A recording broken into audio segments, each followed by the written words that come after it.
ብልጽግናን እንዲህ ዘቅዝቀው እንደዚህ ታያለ ይሄንን እንደዚህ ብልጽግና አወኩም አላወኩም አገለግሎ ለዚች ነው።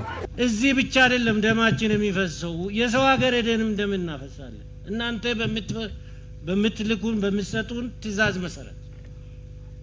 ስለዚህ እኛ ከዚህ በኋላ እኛም ህዝባችንም እንዲበጠበጥ ደሙ እንዲፈስ እንድንሰዋ አንፈልግም። ቁጭ ብላችሁ ተወያዩ።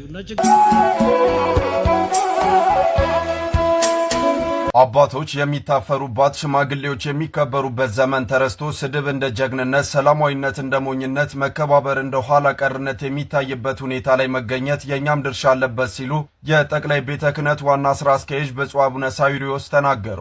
ልጅ አባቱን አያከብርም። በዚህ ጊዜ ኦርቶዶክሳውያን በብዛት እርስ በርሱ አይከባበርም። ሰላም ጤና ይስጥልኝ። እንዴት አላችሁ? እግዚአብሔር ይመስገን። ዛሬ አንዳንድ መረጃዎችን ይዤላችሁ ተመልሻለሁ። እንግዲህ የምንመለከተው ወታደሮቹ ለሁሉም ይድረስልን ለኢትዮጵያ ሕዝብ ብለው አንድ ያስተላለፈው መልእክት አለ። ያ ምንድነው የሚለውን የምንመለከት ይሆናል። እንዲሁም ደግሞ እንግዲህ በጠቅላይ ቤተ ክህነት 44ኛው የሰበካ ጉባኤ መንፈሳዊ ጉባኤ እየተካሄደ ነው። በዚህ ላይ በጣም የሚገራርሙ ንግግሮች እየተደረጉ ነው። ብፁዕ አቡነ ሳዊሮስም እንደ አባት እየታየን አይደለም ብለው ድጋሚ ሁለተኛ ተናግረዋል። ያ ምንድነው የሚለውን በስፋት ማስቀኛችሁ ይሆናል። እስከ መርሃ ግብር ፍጻሜ ድረስ አብራችሁን ቆዩ። ይህን ቪዲዮ ላይክ ማድረጋችሁን ቤቱንም ሰብስክራይብ ማድረጋችሁን አትዘንጉ። እስቲ እጅግ አሳዛኝ በሆነ ነገር እንጀምር። እጅግ ያሳዝናል። በአገልግሎት ላይ እያለች በድንገት ህይወቷ ማለፉ ተሰምቷል። የሚያሳዝንና የሚያስደንቅ የሽኝት ዜና ከአርባ ምንጭ መሰማቱ ነው እንግዲህ እየተገለጸ የሚገኘው። የሰንበት ትምህርት ቤት ታማኝና ብርቱ አገልጋይ የነበረችው ይህች በምስሉ ላይ የምትመለከቷት እህታችን ወይዘሪት ገነት ወንድሙ በትናንትናው ዕለት በድንገት ከዚህ ዓለም በሞት መለየቷ ነው የተገለጸው። እህታችን ገነት በዕለቱ የሰንበት ትምህርት ቤቱን የሮበ ጸሎት መርሃ ግብር በአገባቡ መርታና አስፈጽማ እንደጨረሰች ነው እንግዲህ አገልግሎቱ ከሰጠችበት ደብር ቅጥር ግቢ ውስጥ በድንገት ወድቃ የተገኘችው። ወደ ሕክምና ማዕከል ብትወሰደም የፈጣሪ ፈቃድ ሆኖ ከጥቂት ሰዓታት በኋላ ህይወቷ ማረፉ ነው የተገለጸው። በመጨረሻው ሰዓቷ እንግዲህ በፈጣሪዋ ቤትና እንዲሁም ደግሞ በአገልግሎት ላይ መገኘቷ አገልግሎቷ እየተወደደላት መሆኑን በርካቶች እየገለጹ ይገኛሉ። ለቤተሰቦች፣ ለወዳጅ ዘመዶችና ለአርባ ምንጭ ምዕመናን ሁሉ መጽናናትን ይስጥልን። በእውነት ለእህታችን እግዚአብሔር አምላክ ነፍሷን ይማርልን። እግዚአብሔር ከደጋጎቹ ጋራ ያሳርፋት። እንግዲህ እንደዚህ አይነት ረፍት በጣም ያው ሞት አይቀርም አይደል? ሁላችንም ሟቾች ነን። በቤቱ ሲሆን ግን ምን ያህል ደስ ይላል። በእውነት እቺ እህት እንግዲህ አገልግሎት ላይ የነበረች በሰንበት ትምህርት ቤት የምታገለግል ነው። ከዛው ካገለገለችበት ቤተክርስቲያን ሳትወጣ ወርቃ እዛው እንዳረፈች ነው የተሰማውና እንግዲህ እህታችን ጥሩ መታደልን በእውነት በመንግስተ ሰማያት እንደምታርፍ ነፍሷ እናምናለን። ግን ነፍሷን ይማርልን ሁላችሁም እያላችሁ ጻፉ። እስቲ ይህን ስሙት። ሲናገሩ ከአንደበታቸው የሚወጣው ቃል የሰውን ቀልብ ሁሉ ይገዛል። በሁሉም የሃይማኖት ተከታይ ዘንድ የሚወደዱት ታላቁ ተቀዳሚ ሙፍቲ ሀጂ ዑመር የጤና እክል ገጥሟቸው ለሕክምና ወደ ቱርክ መሄዳቸውን እየሰማን ነው። እኔ የኦርቶዶክስ ተዋሕዶ አማኝ ነኝ። ሀጂ ሙፍቲ ግን ቅን፣ ሚዛናዊ፣ ምክራቸው የማይጠገብ ትልቅ አባት ናቸው። አባታችን ከበሽታው በፍጥነት አገግመው ከሆስፒታል እንዲወጡ የፈጣሪ ቅዱስ ፈቃድ ይሁንልን ለማለት ተፈልጋለሁኝ። ሁላችንም ሙስሊሞች በዱዓ የክርስትና እምነት ተከታዮች ደግሞ በጸሎት እንድናስባቸው ጠይቃችኋለሁ። እስቲ ሁላችንም ኮሜንት ሴክሽን ላይ አባታችን እግዚአብሔር ይማሮት እያልን ሐሳባችንን እናሳርፍ። አመሰግናለሁ። እንደተከታተላችሁት ነው እንግዲህ ሀጂ ሙፍቲ በጣም ተወዳጅ የሆኑ አባት የእስልምና ሃይማኖት አባት ቢሆኑ እንኳን ሁሉም ኢትዮጵያውያን በጣም የሚወዳቸው አባት ነው። በጣም አንድ ማረሳው ነገር ልንገራችሁ ስለ ሀጂ ሙፍቲ ማለት ነው። ያኔ ኮሮና በገባ ጊዜ ጸሎት በየቤቱ ይደረጋል ነበር፣ ታስታውሳላችሁ መቼም። እና ያኔ ጸሎት በየቤቱ ሲደረግ በቴሌቪዥን ጣቢያ በኢቲቪ ማለት ነው በመጀመሪያ የኢትዮጵያ ኦርቶዶክስ ተዋሕዶ ቤተክርስቲያን ናት ሁሌም ያው የምትጀምር የትም ቢሆን የኢትዮጵያ ኦርቶዶክስ ተዋሕዶ ቤተክርስቲያን በእነ ብፁዕ አቡነ ናትናኤል በረከታቸው የደረሰ እነ ብፁዕ አቡነ አረጋዊ ምናምን ሆነው 3-4 ብፁዓን አበው ሊቃነ ጳጳሳት ሆነው ጸሎት አደረጉ። ያ ካለቀ በኋላ ደግሞ ሁለተኛ የእስልምና እምነት ተከታይ አባቶች ጸሎት እንዲያደርጉ ተጋበዙ። እንግዲህ በዚህ ሰዓት የሃይማኖቱ መሪ የነበሩት ሀጂ ሙፍቲ ዑመር እንድሪስ ናቸውና ወጥተው አውደ ምሕረት አልኩኝ ይቅርታ፣ እዛ መድረኩ ላይ ወጥተው ፈጣሪ ካለ እስካሁን የተደረገው የኢትዮጵያ ኦርቶዶክስ ተዋሕዶ ቤተክርስቲያን አባቶች ያደረጉትን ጸሎት ይሰማል፣ እኛ እዚህ ላይ አንጨምርም ብለው ተናግረዋል። አያቸዋ ምን ያህል ትልቅ አባት እንደሆኑ ምን ያህል ክብር እንደሚሰጡ ለቤተክርስቲያኒቷ። ፈጣሪ ካለ ይሄንን ጸሎት ይስማ። እኛ እንግዲህ በሃይማኖት እኮ አንመሳሰልም፣ የእነሱም የኛ አምላክ የተለያየ ነው። ግን ምን አሉ ካለ ይሄ ሁሉ እስካሁን የተደረገው ጸሎት በቂ ነው፣ ይህንን ይስማ እና ይህችን ቤተክርስቲያን የሚያከብሩ አባት ናቸው። እግዚአብሔር አምላክ ይማራቸው፣ ምሮ ደግሞ በሰላም ወደ ቤታቸው እንዲመለሱ እሱ አምላክ ይፍቀዱላችሁ። መልካም ምኞታችሁን ግለጹላቸው። እሺ እስቲ ስለ ወታደሮቹ መጀመሪያ ኢትዮጵያን ይዋት። ኦሮሞ ውሃ ጠይቀኸው ጠምቶ ወተት የሚሰጥህ ደግ ህዝብ ነው፣ ሩሩ ህዝብ ነው። ኦሮሞ ክፉ ነው አትበለኝ፣ አትንገረኝ ስለ ኦሮሞ ክፋት። አውቀዋለሁ ጠንቅቄ ኦሮሞ መጥፎ ነው፣ ኦሮሞ እንደዚህ ነው አትንገረኝ፣ አልሰማም። አማራ ከወደደህ ለአንተ ብሎ የሚቀላልህ ህዝብ ነው። ለአንተ ብሎ የፈለገው መስዋዕትነት የሚሆንልህ ህዝብ ነው። ደግ ህዝብ ነው፣ ሩሩ ህዝብ ነው። ያለውን ያለ ስስት የሚሰጥ ህዝብ ነው አማራ። ለኔ አማራ ደግ ህዝብ ነው። ባለ ታሪክ፣ ትልቅ ታሪክ ያለው በባህሉ የኖረ ባህልን የሚያውቅ ጨዋ የሆነ ደግ ህዝብ ነው። አትበለኝ አማራ ክፉ ነው። ትግሬ እንግድነት ሄደህበት አልጋውን ለቆልህ የሚያሳድርህ ያለውን ያለ ስስት ሰጥቶ የሚያበላህ ከወደደህ የፈለከውን ነገር የሚሆንልህ ደግ ህዝብ ነው።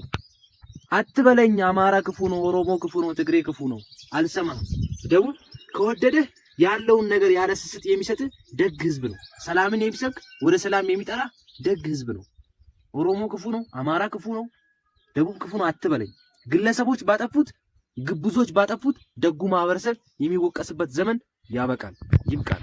አያችሁ ይህች ናት ኢትዮጵያ። ምን ያህል እንዴት አድርጎ እንደገለጻት ከኛ ይልቅ እነሱ በደንብ ያውቋታል። በየሀገሩ በኦሮሚያውም፣ በትግራዩም፣ በአማራም፣ በደቡብም በሁሉም ይጓዛሉ። እንዴት አድርጎ እንደገለጻት ማለት ነው። ዛሬ ይህችን ኢትዮጵያ ለመከፋፈል የሚፈልጉ አካላቶች አሉ። አትከፋፍሉን፣ አንድ ነን፣ ወንድማማቾች ነን። ዛሬም እየተደረገ ያለው ጦርነት የወንድማማችነት ነው። ይህንን ጦርነት አንድ ጄኔራል እንዲህ ብለው ያወግዛሉ። ዛሬ ወታደር በምክር ቤት ያደረገው ንግግር የሆነ የማላውቀው አይነት ስሜት እንዲሰማኝ ነው ያደረገው። እስኪ አዳምጡት ብለን ማሰብ የሚያስፈልግ ይመስለኛል። በሰላም ማስከበር ላይ እየተከፈለ ያለው ለራሳችን ይቅር ለሌላው በጣም ወሳኝ የሆኑ እዚህ ብቻ አይደለም ደማችን የሚፈሰው፣ የሰው ሀገር ሄደንም ደም እናፈሳለን። እናንተ በምትልኩን በምትሰጡን ትእዛዝ መሰረት። ስለዚህ እኛ ከዚህ በኋላ እኛም ህዝባችንም እንዲበጠበጥ ደሙ እንዲፈስ እንድንሰዋ አንፈልግም። ቁጭ ብላችሁ ተወያዩ እና ችግራችሁን ፍቱ።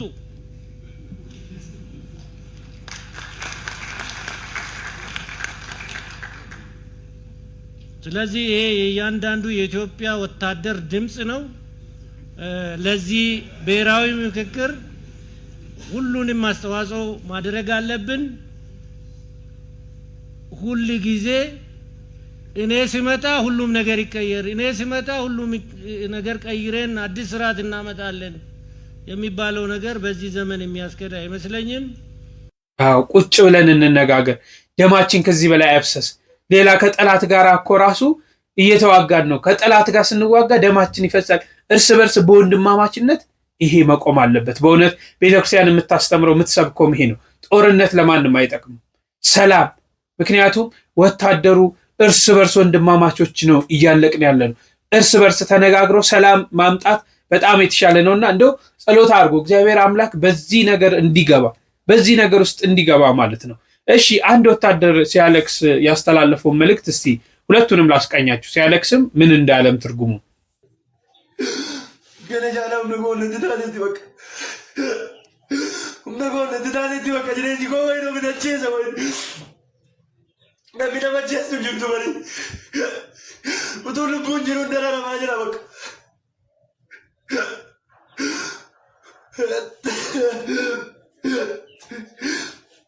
በቃ ከመዩ ደም ምርከው ሰቹ እንደሆነ ዱካባን ለኔ ቆከላት ጎደሎ ነው ጎደሊ ሰሙኮ ነው ወራጭተን አርካ ጎርከን ይጋና ጎደ ያረሞ ጅሬንጀ ጎደ ተመቱ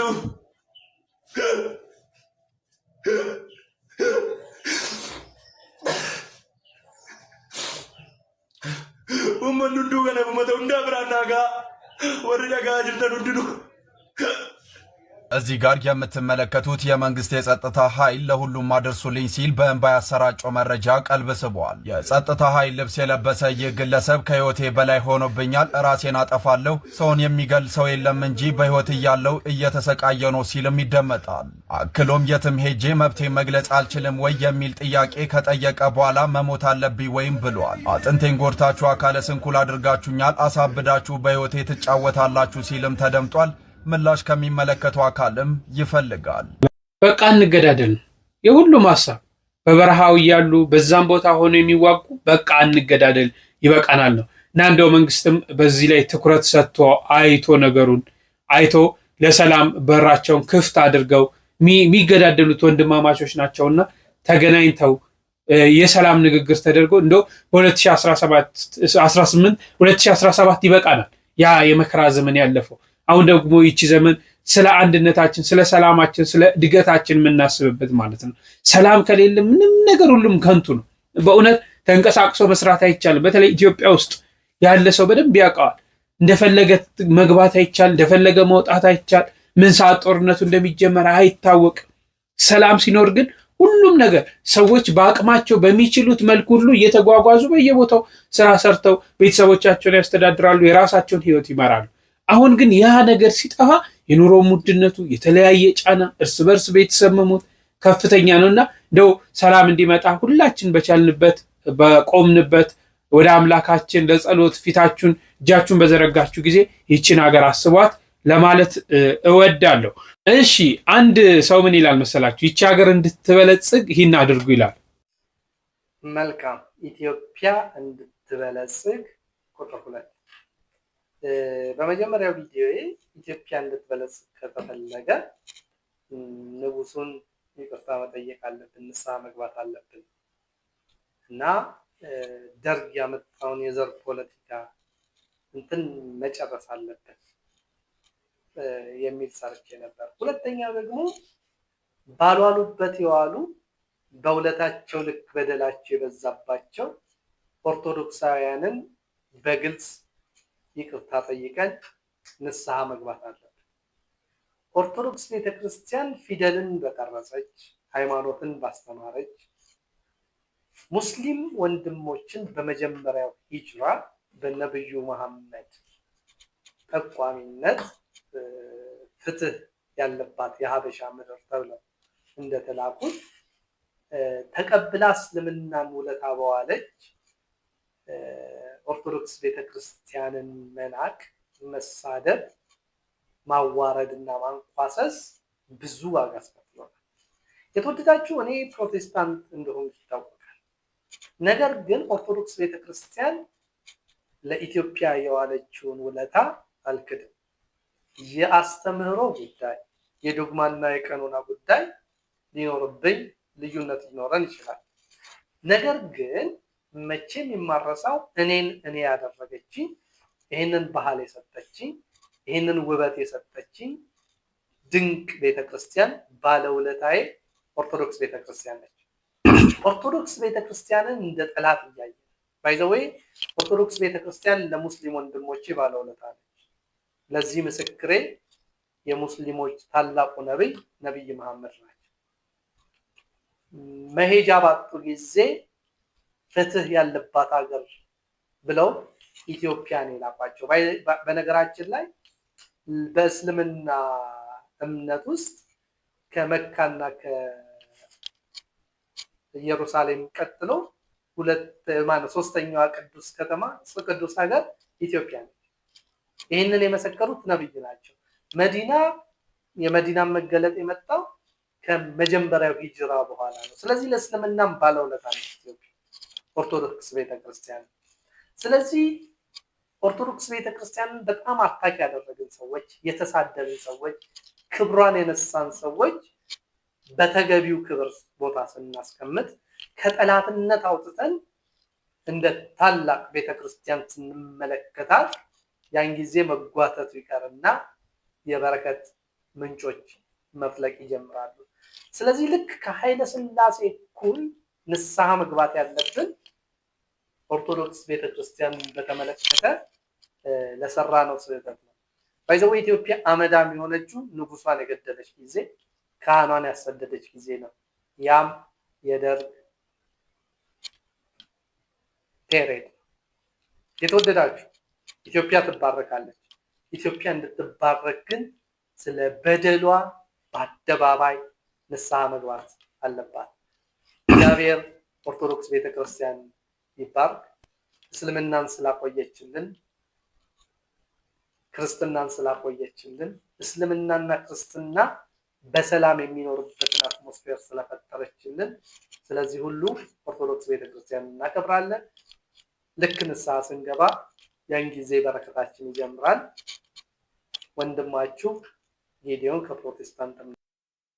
አዎ ይቺ ሀገር እንድትበለጽግ የኢትዮጵያ ኦርቶዶክስ ተዋሕዶ ቤተክርስቲያን ለሁሉ ባለውለታ ናት። ማርያምን ይቺ ምዬ ኦርቶዶክስ ተዋሕዶ እስላሙ እንዴት እንደተቀበለች፣ ፕሮቴስታንቱ እንዴት እንደተቀበለች፣ እንዴት እንዳስገባቻቸው ፍቅር የሆነች ስለሆነ ማለት ነው። ሌላ ቦታ ቢሆንስ እኛን ይቀበሉናል ወይ የሚለውን ለጥያቄ ምልክት እንያዘው። ግን ይቺ ቤተክርስቲያን ለሁሉ ባለውለታ ናት። ይቺን ቤተክርስቲያን መግፋት ኃጢአት ነው። ማርያምን ኃጢአት ነው ይቺን ቤተክርስቲያን መግፋት።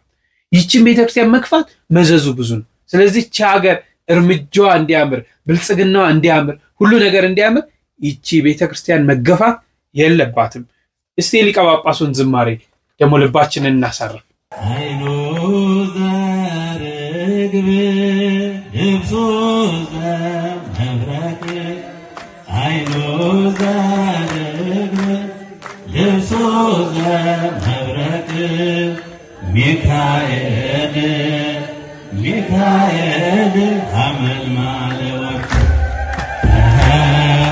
ሚካኤል ሚካኤል ሊቀ መላእክት አይኑ ዘርግብ ልብሱ ዘመብረቅ አይኑ ዘርግብ ልብሱ ዘመብረቅ ሚካኤል ሚካኤል ሊቀ መላእክት ሚካኤል ሊቀ መላእክት አይኑ ዘርግብ ልብሱ ዘመብረቅ አይኑ ዘርግብ ልብሱ ዘመብረቅ ሚካኤል ሚካኤል ሐመልማለ ወርቅ ሚካኤል ሚካኤል ሐመልማለ ወርቅ ሀይቴ በኢቴ ሀይቴ በኢቴ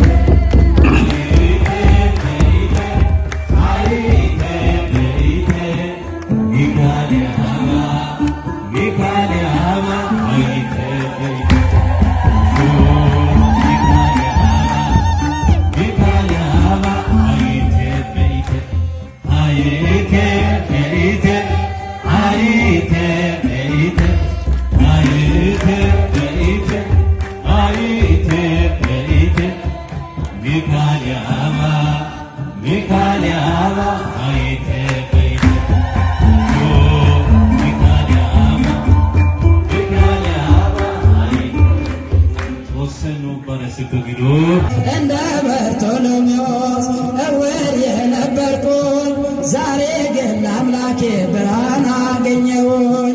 ሕጉ ለመንገዴ ብርሃን ሆኖኛል።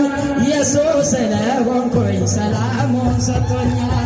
ሰዎች ደስ ይበለን በአምላካችን ነፃ ያወጣን ተነሱና መስገን ውለታው ብዙ ነው። ምን ከፈለዋል ተመስገን ብቻ ነው። የብፁዕ አባታችን ቡራኬያቸው ይድረሰን። አብረውም የዘመሩት ከኋላ ያሰሟቸው አባትም እንዴት ደስ እንደሚሉ ማርያምን ዝማሬ መላእክትን ያሰማልን ለማለት ፈልጋለሁ። እሺ ወደ ብፁዕ አቡነ ሳይሮስ ንግግር እስቲ እንለፍ። ልጅ አባቱን አያከብርም። በዚህ ጊዜ ኦርቶዶክሳውያን በብዛት እርስ በርሱ አይከባበርም። እርስ በርሱ ፍቅር የለውም። ልጅ አባቱን አያከብርም። ተሳዳቢዎች ኦርቶዶክሳውያን ተሳዳቢዎች ሆነዋል ተብሎ ነው በዚህ ሰዓት እየተነገረ ያለው። ልጆች አባቶቻቸውን አያከብሩም። ስድብ ነው፣ መሳደብ ነው። እና ስለዚህ እርስ በርስ መከባበር አባቶቻችንን ማክበር፣ እኛም መፈቃቀር፣ መዋደድ ይሄ ያስፈልጋል። ይሄ ከሌለ ግን ዋጋ የለም። በውስጡ ፍቅር ያስፈልጋል። ስለ ሃይማኖታችን ስለ እምነታችን ጉዳይ ብቻ በተመለከተ ነው መነጋገርም መከታተልም ማገልገልም መገልገልም የሚገባው ስለዚህ ቤተክርስቲያን ጉዳይ ብቻ ነውና እኛ ስለ ራሳችን እምነት ብቻ ስለ ሃይማኖታችን ብቻ ከተከታተል እንባረካለን፣ እንቀደሳለን፣ ለሀገራችንም እንጸልያለን፣ ሀገራችንም ሰላም ትሆናለች። አለበለዚያ ግን ሰላም ከሌለ ፍቅር ከሌለ ግን ዝም ብሎ መመላለስ ከሆነ ዋጋ የለውምና በደንብ ትኩረት ልንሰጥበት የሚገባው ስለ ሰላም፣ ስለ አንድነት፣ ስለ ፍቅር፣ ስለ ራሳችን እምነት ሃይማኖት ብቻ ማየት እንደ አባቶቻችን ያስፈልጋልና ስለዚህ በፍቅር በሰላም በስምምነት ሆነን መጾም፣ መጸለይ፣ እግዚአብሔርን ማምለክ ያስፈልጋል። አባቶች የሚታፈሩባት ሽማግሌዎች የሚከበሩበት ዘመን ተረስቶ ስድብ እንደ ጀግንነት፣ ሰላማዊነት እንደ ሞኝነት፣ መከባበር እንደ ኋላ ቀርነት የሚታይበት ሁኔታ ላይ መገኘት የኛም ድርሻ አለበት ሲሉ የጠቅላይ ቤተ ክህነት ዋና ስራ አስኪያጅ ብፁዕ አቡነ ሳዊሮስ ተናገሩ። ዛሬ በመላው ዓለም መለያየትና መከፋፈል ነገሰ፣ ጥላቻና መነቃቀፍ በዝቶ የሰው ልጅ የሥነ ምግባር ልዕልና ከተፈጥሮ ደረጃ ዝቅ ብሎ ይገኛልን ብለዋል። በእኛም መካከል በአንድ ተቋም ውስጥ እየኖርን አካሄዳችን ተለይቶ ወደ ኋላና ወደፊት የሚጎትት እንዳይሆን ማሰብ ይጠበቅብናል የሚል መልእክትም አስተላልፈዋል። እሺ ሰምታችኋል። እንግዲህ ብፁዕነታቸውም በአንድ ወቅት የተናገሩት ነው። እንዲሁም ደግሞ ልጁ ያቀረበልን በዚሁ በ44ኛው ሰበካ ጉባኤ ላይ የተናገሩት ነው። ብፁዕ አቡነ ሳዊሮስ እንግዲህ የጠቅላይ ቤተ ክህነት ዋና ስራ አስኪያጅ እንደሆኑ የሚታወቅ ነው። እንግዲህ እንደ አባት እየተከበርን አይደለም አሉ። በመጀመሪያ ሁሉም ስድብ ነው። በተለይ ኦርቶዶክሳውያን በስድብ እየታወቁ አባቶቻቸውን እያከበሩ አይደለም የሚሉ ነገሮችን ተናግረው እንደነበር ይታወሳል። ከዛ በኋላ ደግሞ ሁለተኛ ምንድነው አሁን ሁለተኛ የሰማችሁት ደግሞ ለዚህ ሁሉ ተጠያቂም ደግሞ እኛ ነን አሉ። አያችሁ፣ መለስ ብለው ደግሞ ለዚህ ሁሉ ሰው አባቱን እንዳያከብር ይሄ ነገር ሁሉ እንዲሆን ተጠያቂዎች እኛ ነን እና እኛ ስራዎችን መስራት አለብን የሚሉ ነገሮችን ተናግረዋል። ያው ኦርቶዶክሳውያን መቼም ለሃይማኖታችን ቀናይ ስለሆነ ያኔ የተደረገው የደረሰው በደል በተለይ በጥር 14ቱ ቤተክርስቲያን ጥቁር በለበሰች ሰዓት ዛሬ እኔ እና እናንተ ምናልባት ወገኖቻችን ዘመዶቻችን አርፎ ሊሆን ይችላል እናት ልጇን በዚህ የቀበረችበት ወንድሞቻቸውን እህቶቻቸውን ያጡበት ዛሬ እነዚህ አካላቶች ለምሳሌ ሻሸመኔ ብትሄዱ ምን ይሰማቸዋል? እናት እኮ ሂዱ ቤተክርስቲያን ልትደፈር ነው ብላ ልጆች አልካ ልጆቿ ሬሳ የተቀበለችበት አለ እና እነዚህ ሁሉ ይከፋል። አዎ ይከፋል። ዛሬ ቅዱስ ሲኖዶስ ነገሮቹን በእርቅ በይቅርታ ቢያሳልፍም ሰዎች ነን ይከፋልና ይሄንን ነገር የሚያጠፋ ይሄን ነገር የሚያስረሳ በጎ የሆነ ለቤተ ክርስቲያን ቆማችሁ ስራ ስሩና ያንን የተጎዳውን ምእመናን ልቡን አድሱት ለማለት እፈልጋለሁ። እንግዲህ በርካታ ነገሮች በዚህ ጠቅላላ ጉባኤ ላይ እየተካሄደ ነው። ብፁዓን አባቶች ብፁዕ ወቅዱስ ፓትርያርኩ ጨምሮ እየተገደልን ነው። ቤተክርስቲያን እየተቃጠለ ነው። እርስ በርሳችን ነው ችግር ያለው፣ የኛ ቤቱ ነው ችግሩ የሚበልጠው ብለዋል። እስከዛሬ ምን ሰራን? ምን እያደረግን ነው? ከልባችን እየተሰበሰብን ነው ወይ ሲሉ ብፁዕ አቡነ ማናቸው ይቅርታ አድርጉልኝ፣ ብፁዕ አቡነ ኤልያስ ተናግረዋል። እስቲ ብፁዕነታቸውን ላሰማችሁ። 44ኛው አጠቃላይ የሰበካ መንፈሳዊ ዓለም አቀፍ መደበኛ ጉባኤ እየቀጠለ ይገኛል። በትላንትናው ዕለት ጥቅምት 5 ቀን 2018 ዓ.ም ብፁዕ አቡነ ኤልያስ ትምህርተ ወንጌል ለምልዓተ ጉባኤው ሰጥተዋል። በትምህርተ ወንጌል መሃልም ለምልዓተ ጉባኤው ጥያቄ አቅርበዋል። የምንሰባሰበው ለምንድን ነው? ምክንያቱን አውቀን ነው የተሰባሰብ ነው። እስከ ዛሬስ የተወሰኑ ውሳኔዎች ይተገበራሉ ግን ልባችንን ሰተን ነው ግን የምንመካከረው። ጉባኤው 44ኛ ነው። በ44 ዓመት ውስጥ ምን ሰራን? በፓትርያርክ መመራት ከጀመርን 66 ዓመታችን ነው። በ66 ዓመት ውስጥ ምን ሰራን? በግብፅ ስር እያለን ምን ተሰራ? ከነሱ ነፃ ከወጣን በኋላስ ምን ሰራን? ከልባችን ብናስብ ኑሮ ዛሬ የሚታዩ ችግሮች ማልኖሩ ነበረ። ክርስቶስን የምንከተለው ግን ለምንድን ነው? ጌታችን የሚያስተምርበትን ዘመን ለእንጀራ ልዩ ልዩ ምድራዊ ምክንያቶች የሚከተሉ ነበር። ዛሬስ ብለው ብፁዕ አቡነ ኤልያስ ለምልዓተ ጉባኤው በትላንትናው ዕለት በትምህርተ ወንጌል በሚሰጡበት ሰዓት ያቀረቡት ጥያቄ ነው። ኮፒ ሊንክ፣ ሼር፣ ሪፖስት እያደረጋቸው ብፁዕነታቸው እነዚህን ጥያቄዎች ሁሉ አቅርቧልና ስለዚህ ህዝቡን ቤተክርስቲያንን እግዚአብሔር የሚያስደስት ስራ ሰርታችሁ ነገሮችን ለመሸፈን እግዚአብሔር የሚወደውን ነገር ለማድረግ ስሩ ለማለት እወዳለሁ። በልጅነት አንደበት ካጠፋውም ይቅርታ እየጠየቅኩ ማለት ነው። ጥቅምት 6 በዘመነ ሐዋርያት ከነበሩ አስደናቂ ታሪክ ከነበራቸው ቅዱሳን ውስጥ አንዱ ይሄ ቅዱስ ነው። አዎ ይሄ ቅዱስ በትውልዱ አረሚ ወይም ደግሞ ግሪካዊ ሲሆን ከነ አርስቶትል ሲያዝ የመጣውን ፍልስፍና ጨርሶ በማጥናቱ ርዕሰ ሊቃውንት የፈላስፎች አለቃ የሚል ስም ሰጥተውት ነበር። በግሪክ አቴና ለነበሩ ፈላስፎችም እሱ የበላያቸው ሲሆን በአሪዮስፋጎስም ታላቁ ሰው እርሱ ነበረ። ይሄ ሁሉ ሲሆን ግን ይሄ ቅዱስ ገና ወጣት ነበረ።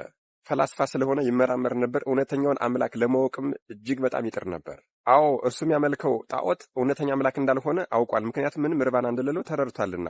ነገር ግን አንድ ቀን ዓለም በተፈጠረች በ5534 ዓመት መጋቢት 27 ቀን በዕለተ ዓርብ ከቀኑ በ6 ሰዓት ምድር በሙሉ ተናወጠች። ፀሐይ ጨለመች፣ ጨረቃ ደም ሆነች፣ ከዋክብትም ረገፉ። በዚህ የተደናገጡ የአቴና ሰዎች በሙሉ ተሰብስበው ወደ እርሱ መጡ። አዎ የሆነውን ነገር እባክህ ንገረን መምህራችን ሆይ አሉት። ይሄ ዲዮናስዮስም ባለው ጥበብ ተመራምሮ ባህርን፣ የብስን፣ ፀሐይን፣ ጨረቃን፣ ከዋክብትን መረመራቸው። ነገር ግን መጽሐፋችን ወረከቦሙ ህዱአነ እንዲል ሁሉንም በየቦታቸው አገኛቸው። እጅጉን በጣም ግራ ቢጋባ እንቅልፍ ከዓይኑ ተከልክሏል።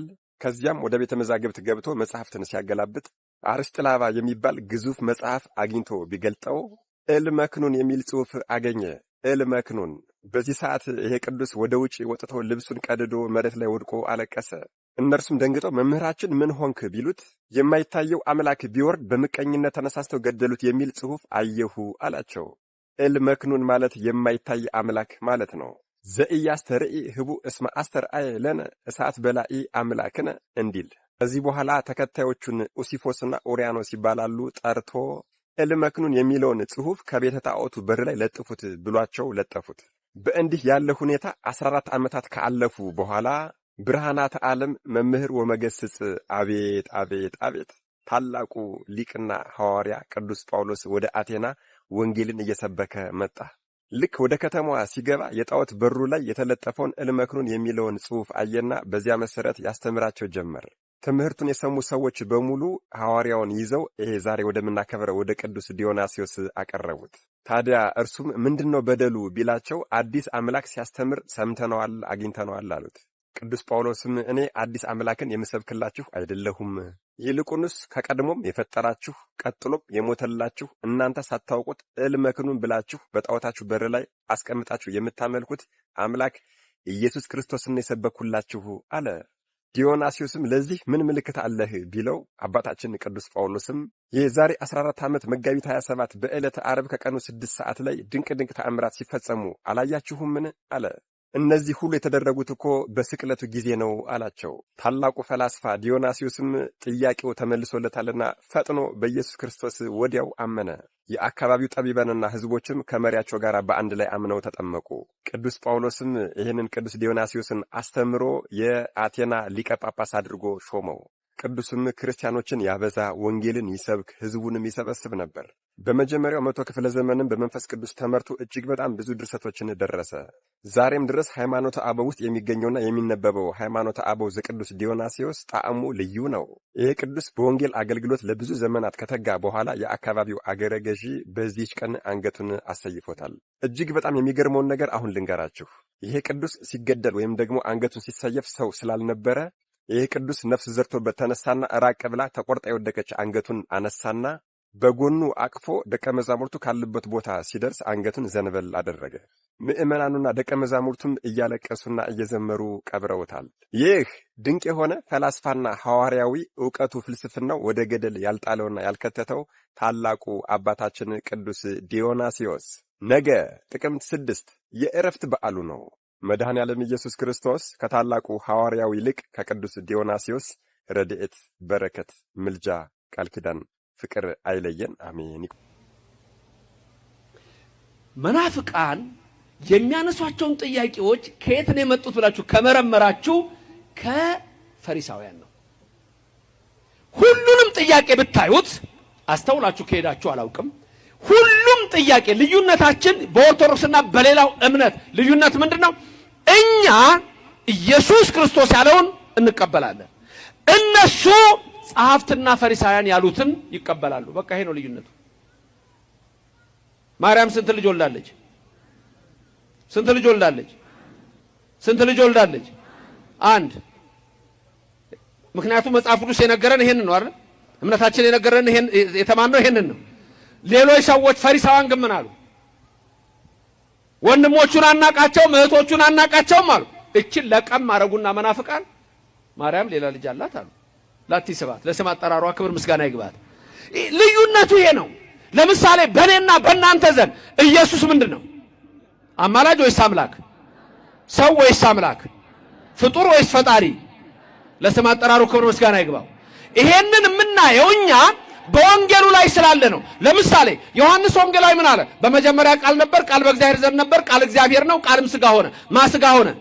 ቃል ማን ነው? እግዚአብሔር። ለስም አጠራሩ ክብር ምስጋና ይግባው። ዘቦቱ ኩሉ ሆነ፣ ሁሉ የሆነው በማን ነው አለ? በሱ ነው አለ። ዮሐንስ ወንጌል ምዕራፍ 10 ቁጥር 31 ላይ ቁጥር 30 ላይ ይሁት ምን ይላል? እኔና አብ አንድ ነን አለ። ከዛ በኋላ ዮሐንስ ወንጌል ምዕራፍ 8 ቁጥር 55 ይሁ እኔ ከአብርሃም በፊት ነበርኩ አለ። ዮሐንስ ወንጌል ምዕራፍ 1 ቁጥር 33 አካባቢ ተመልከቱ። ዮሐንስ መጥምቁ ራሱ ምን አለ? እኔ የጫማውን ማሰሪያ ልፈታ አይገባኝም፣ እሱ ከኔ በፊት ነበር አለ። ኢየሱስ ከሱ በፊት የነበረ ነው። ዕብራውያን ምዕራፍ 13 ቁጥር 6 ቁጥር 7 ተመልከቱ። በእንግዳ ትምህርት አትወሰዱ አለና እንዲህ ይላል፣ ኢየሱስ ክርስቶስ ትናንትናም ዛሬም ለዘላለምም ያው ነው አለን ሐዋርያው። ክብርና ምስጋና ለስሙ ይድረሰው። ተናገሩ ከኔ ቀጥላችሁ። ኢየሱስ ክርስቶስ ትናንትና ዛሬም ለዘላለምም አይለወጥም፣ ያው ነው። እኛ ይሄን ተማርን። ከመጽሐፍ ቅዱስ ተማርን፣ ከነቢያት ተማርን፣ ከሐዋርያት ተማርን። ከዛ የኦርቶዶክስ ይሄ ሲሆን የሌሎቹን ደግሞ ልንገራችሁ። አንተ ክርስቶስ ነህ እንዴ? ግልጹን ንገረን ያሉ ይመጡና ከዛ በኋላ እንደውም ሲሰቅሉት ለምን እንደሰቀሉት አንተ ሰው ስትሆን ተመልከቱ። ይሄ የፈሪሳውያን ንግግር ነው። አንተ ሰው ስትሆን ራስን አምላክ በማድረግህ እንገላሃለን አሉት። ድንጋይ ይዘው መጡ። ይሄ ትምህርት በሌላው እምነት ይሄ ነው የሚንጸባረቀው። አማላጅ ነው፣ ነቢይ ነው፣ ሰው ነው የሚሉ ሰዎች ሁሉ ከማን የሰሙት? ከፈሪሳውያን ነው። እኔና እናንተ ልዩነታችን ምን ነው መሰለ?